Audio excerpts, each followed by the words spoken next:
Hori noskoa da, estudiantinia. Zehatz esaten dut zezue? Estudiantinia esaten dut zezue edo... Bai. Edo kantueri edo... Ez, estudiantinia esaten jako, antxinan hori kantaten da gitarrakin urteten bina hortik izaten zilakon estudiantiek. Barruen edo nor dau. Estudiantini, antza, hasi zan Tomas Egileorreaz. Tomas Egileorre zen zan lekeitxar bat mundakara etor zana biharrien, geuretxe haitzen, 1900 inguruan.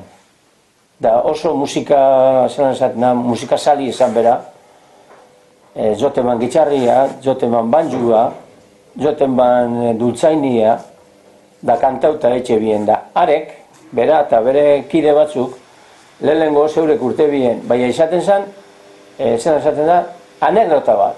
Batzuk etxe bien, hori, beste batzuk etxe bien, beste gauza bat.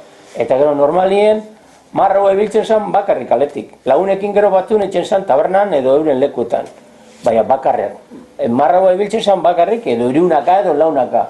Baina esan izaten oraingo moduen, dano batera kantaten da hori zen.